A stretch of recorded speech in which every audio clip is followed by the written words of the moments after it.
చేయమని చెప్పి నేను డిమాండ్ చేస్తూ తప్పకుండా మహేందర్ రెడ్డి గారిని మహేందర్ రెడ్డి గారి మీద జ్యుడిషియల్ ఎంక్వైరీ వేయాలని చెప్పి నేను డిమాండ్ చేస్తా ఉన్నాను.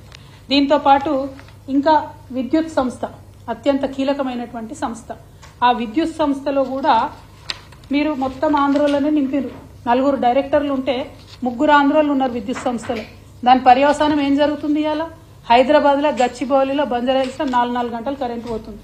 ఏదైతే ఇండస్ట్రీస్ కోసం పార్కులు పెట్టినామో అందులో 3 గంటలు కరెంటు పోతుంది. ఇక రైతులనైతే పట్టించుకున్న నాదులు లేదు. ఎప్పుడు కరెంట్ వస్తుందో ఎప్పుడు పోతుందో తెలియనటువంటి పరిస్థితి ఉన్నది. మీరు మొత్తం ఆంధ్రోలను నేను 3 పేర్లు చదువుతా ఇయ్యాలి ఖచ్చితంగా.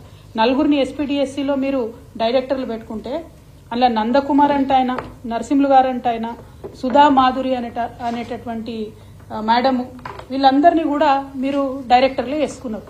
వీళ్లను ఆంధ్రోలను డైరెక్టర్లు వేయడానికి 7 సీనియారిటీ ఉన్నటువంటి తెలంగాణ వాళ్ళను పక్కన పెట్టి ధర్మాధికారి కమిషన్ ఇచ్చినటువంటి రిపోర్టుని మీరు ఆసరాగా చూపించి ఒక సాకుగా చూపించి ఇవాళ ఆంధ్రోలను తీసుకొచ్చి తెలంగాణ కరెంటు మలిపోయే విషయంలో మీరు ఊసబెట్టిర్రు. మరి కరెంట్ ఎట్లా వస్తుందండి? ఎట్లుంటది? తెలంగాణ ప్రయోజనాల మీద వాళ్ళకి ఏం ఇంట్రెస్ట్ ఉంటుంది? ఇదివరకు కేసీఆర్ గారు ఉన్నప్పుడు ఒక్క నిమిషం అన్న కరెంటు పోయిందా? ఇలా హైదరాబాద్ మహానగరంలో విశ్వనగరం చేద్దాం అనుకున్న దగ్గర 3-4 గంటలు కరెంటు పోతుందంటే దీని వెనుక ఆంధ్ర కుట్ర లేదా? మీలో ఉన్నటువంటి పచ్చ రక్తం మీ చేత ఈ పని చేపిస్తలేదా అనేటటువంటి అంశాన్ని గౌరవ ముఖ్యమంత్రి గారిని నేను ఇవాళ సూటిగా ప్రశ్నిస్తా ఉన్నాను. సరే, ఇవి ప్రభుత్వ సంస్థలు. ఇక ఇంకా కామెడీ ఏంటంటే ఇప్పుడు ఉన్నటువంటి గౌరవ ముఖ్యమంత్రి గారే అసలు అడ్వైజర్లే ఉండొద్దు అని కోర్టుకు పోయి కేసులు వేసిండ్రు.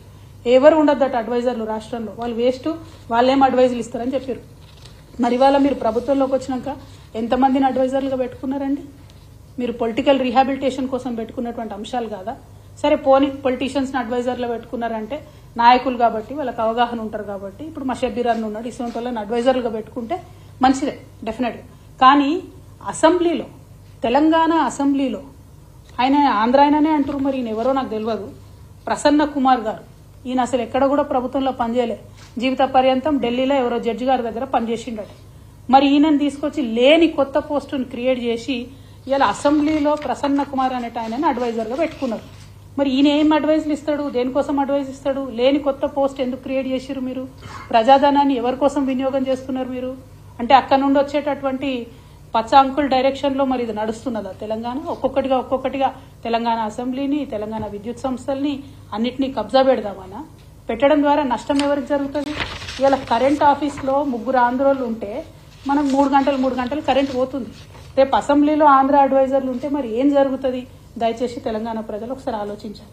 ఇక రేవంత్ రెడ్డి గారు ఇంకా దారుణం ఏంటంటే వ్యక్తిగతంగా ఓటుకు నోటు కేసు ఆయనది ఏదైతే ఉందో దానిని వాదించినటువంటి లాయర్లు, ఒక మేడం పేరు దేవనా సేగల్, ఇంకో 2 ఆడపిల్లలు ఉన్నారు, అట్లనే తేరా రమాకాంత్ రెడ్డి గారు, అట్లనే ఇంకా ఆయన ప్రభుత్వంలోకి రాకముందు అప్పుడు కేసీఆర్ గారి ప్రభుత్వం చేపట్టినటువంటి ప్రాజెక్టులను ఆపడానికి చచ్చిపోయిన వాళ్ళ పేరు మీద దొంగ కేసులు వేసినటువంటి ఇంకొక వ్యక్తికి, ఇట్లాంటి వాళ్ళందరినీ కూడా సుప్రీంకోర్టులో ఇలా అడ్వకేట్ ఆన్ రికార్డు పెట్టారు. అంటే మొన్నటిదాకా రేవంత్ రెడ్డి గారు జేబులోకి వెళ్ళి జీతం ఇచ్చిరు వీళ్లకు.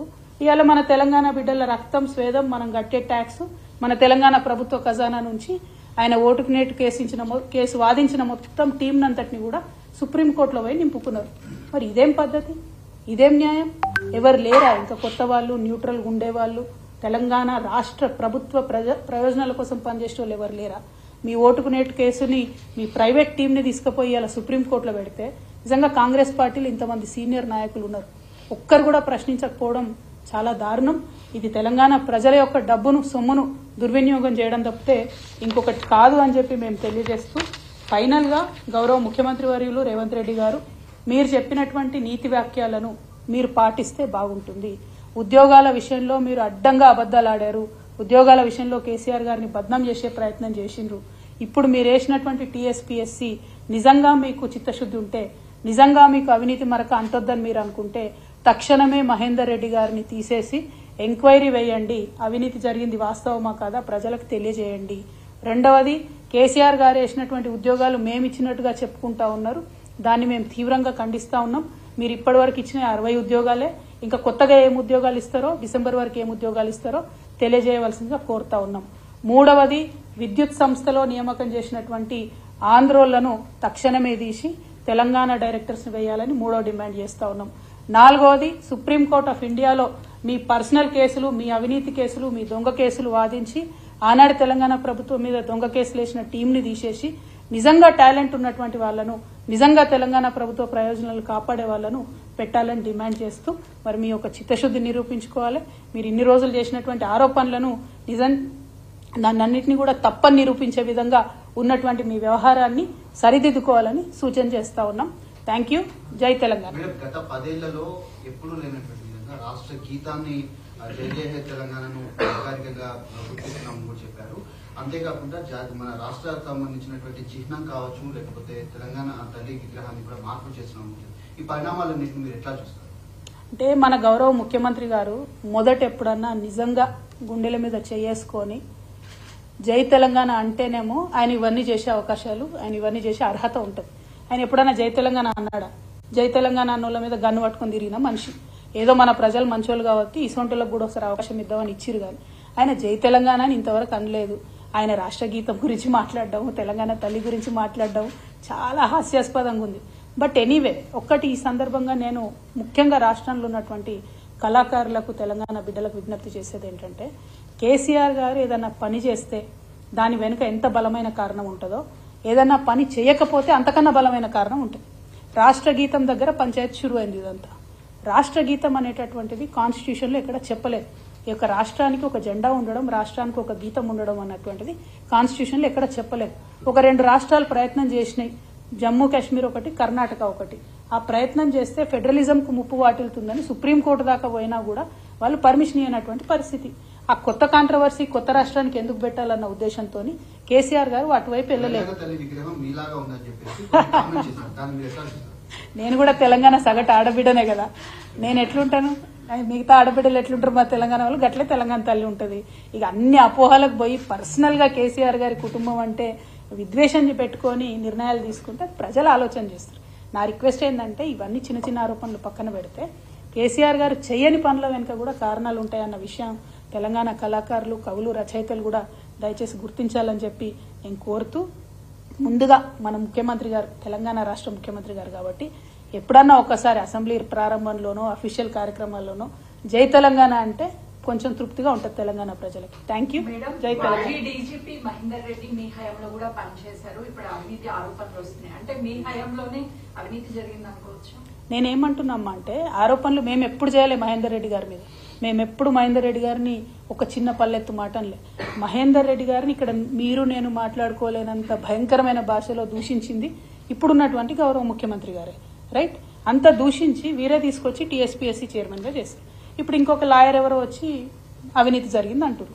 మరి ఈ వైరుధ్యాన్ని ఎట్లా చూడాలి? ప్రజలకైతే ఒక క్లారిటీ రావాలి కదా. పోనీ మేము అవినీతి చేసినామన్నారు, మరి మా హయాంలో ఆయన ఉన్నాడు కదా 5 ఏళ్ళు, మరి ఎంక్వైరీ చేయమని అంటున్నాం మేము మహేందర్ రెడ్డి గారి మీద. నేనేం కొత్త కోరిక కోరతలేను కదా. సీఎం గారు చెప్పిన దానికి మరి చెప్పినట్టుగా నిరూపించుకోండి. మహేందర్ రెడ్డి గారు స్వాతి ముత్యం, కడిన ముత్యం అని మీరే నిరూపించండి, ఎంక్వైరీ చేసి జ్యుడిషియల్ ఎంక్వైరీ చేయండి. కానీ ఈ క్రమంలో తెలంగాణ నిరుద్యోగులకు నష్టం జరగకుండా జాబ్ క్యాలెండర్ ప్రకటించండి. మీరు మొన్న ఇచ్చినటువంటి జాబ్ క్యాలెండర్లో ఫిబ్రవరి 1వ తేదీ నాడు గ్రూప్ 1 ఇస్తామన్నారు. వచ్చిందని ఫిబ్రవరి 8వ తారీఖు వచ్చింది. ఏమన్నా అంటేనేమో ఎక్కడా మేము ఇప్పుడే వచ్చినాం, నిన్ననే వచ్చినాం, ఇంకా మూటాముల్లే సర్దుకోలేదు అంటున్నారు. Okay, no problem. దీనిలో ₹1 ఖర్చు లేదు కదా. ప్రాసెస్ ఇనిషియేట్ చేయాలి కదా. టైమ్లీ ఇనిషియేషన్ ప్రాసెస్ కోసమే అడుగుతున్నాం, బడ్జెట్ కోసం అడుగుతలేము. అది ప్రజలు గమనించాలని కోరుతున్నాం.